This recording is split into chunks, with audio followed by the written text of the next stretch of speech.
Subscribe करें city news Jharkhand व पाएं झारखंड की तमाम खबरें।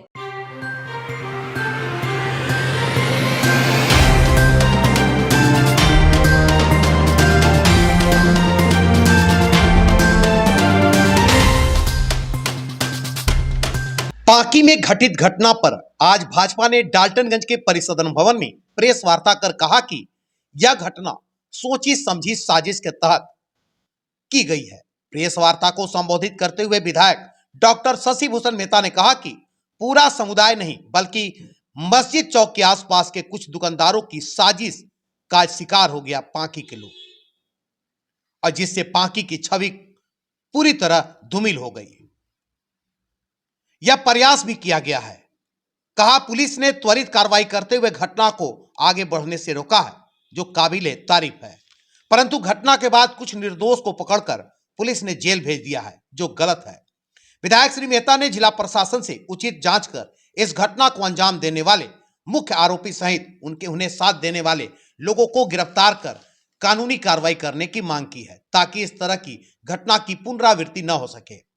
वहीं भाजपा जिला अध्यक्ष ने कहा कि सनातन धर्म वाले दूसरे धर्म की भी बखूबी इज्जत करते हैं, परंतु दूसरे धर्म वालों को भी चाहिए कि उनकी धर्म की भी इज्जत करें।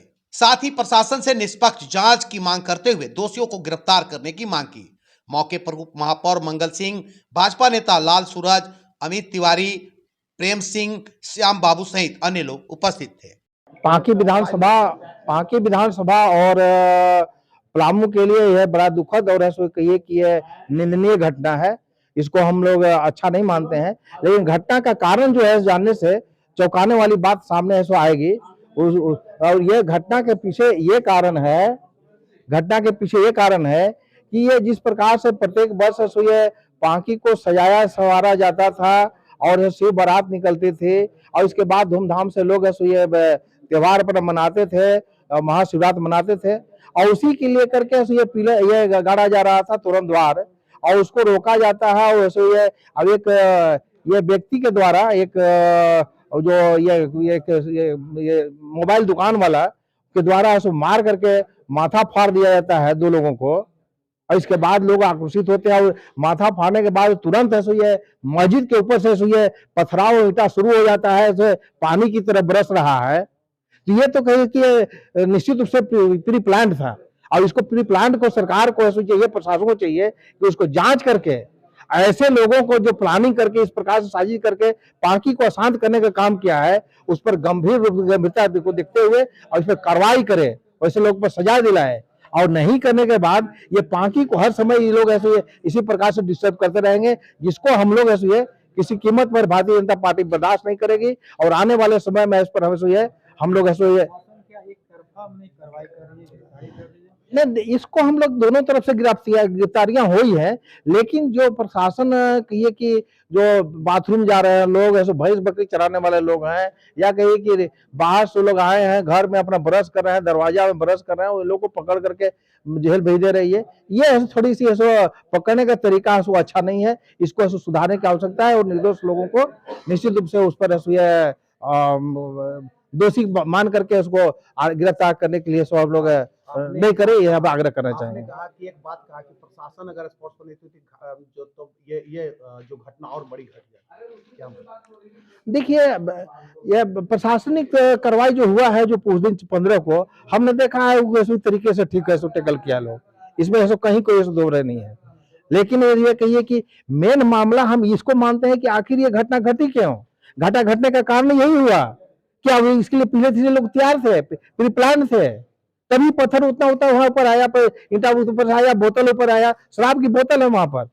अभी भी एक प्रेस वाले हमको दिखला रहे थे कि ये देखिए वहां पर फोटो हम लिए हुए, देखिए हमारे पास ये है। तो इस प्रकार से धार्मिक स्तर पर ये बोतलें ऊपर होना और बोतल से नीचे फेंका जाना, बोतल से मारना, बॉटल से मारना, इफेल से मारना, ये कहाँ का मतलब कि क्या प्री प्लान नहीं था तो और क्या था? और उसको लोगों प्रशासन को जांचना चाहिए, उसे लोगों पर कार्रवाई करना चाहिए। स्थानीय प्रशासन को क्या जानकारी नहीं थी, या स्थानीय प्रशासन को कई लोग जैसे कि सूचना भी लेता, कई लोगों ने इस घटना के बारे में बताया भी था?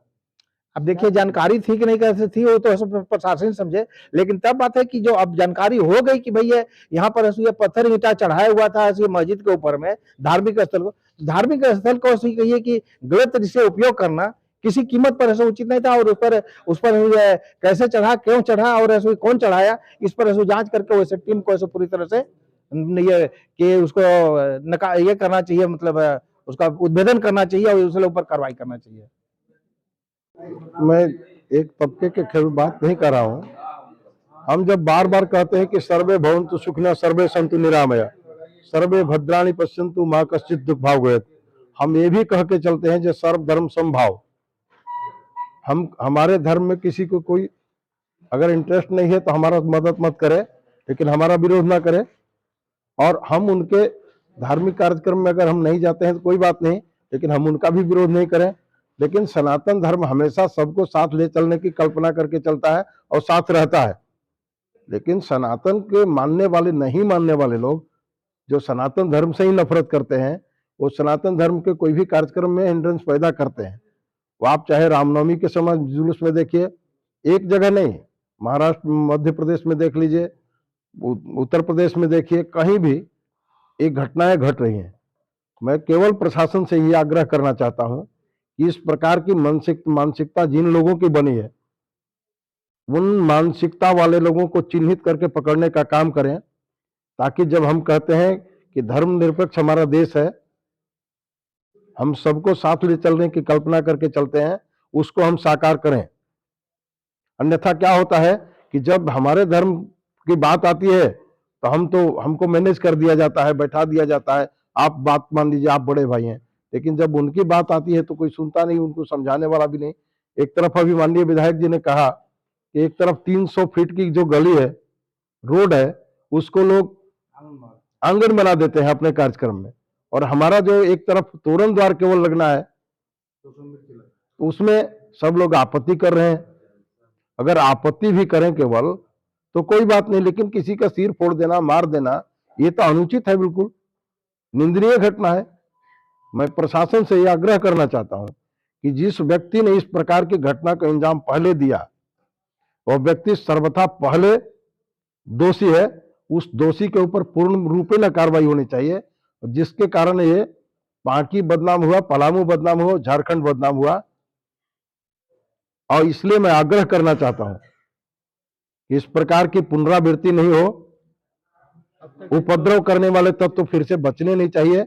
इसलिए मैं आग्रह, सुझाव ये करना चाहता हूं। जिन लोगों की गिरफ्तारी हुई है उसमें से निर्दोष भी हैं, तो इस पे क्या करना चाहेंगे? देखिए, मैं जिन लोगों को पुलिस ने गिरफ्तार किया, प्रशासन ने गिरफ्तार कर लिया, अब ये चिन्हित करना ये जरूरी है कि हमने गिरफ्तार तो किया उस समय, लेकिन क्या वो व्यक्ति सही है जो घटनास्थल पर था? अगर घटनास्थल पर था तो कहीं आने जाने के क्रम में था या घटनास्थल पर घटना को अंजाम दे रहा था? अगर घटना का अंजाम दे रहा था तो दोषी है, लेकिन कहीं आने जाने के क्रम में अगर किसी की गाड़ी रुक गई हो, अगर उसको दोषी मान लिया जाए तो अनुचित है। इसलिए प्रशासन से मेरा आग्रह है कि जिन लोगों को आपने पकड़ा है, उन पकड़े हुए लोगों को चिन्हित करिए कि दोषी है या निर्दोष है। अब निर्दोष अगर है तो उसको छोड़ने का काम करिए, अगर दोषी है तो जो सजा का हकदार है उसको सजा मिलनी चाहिए।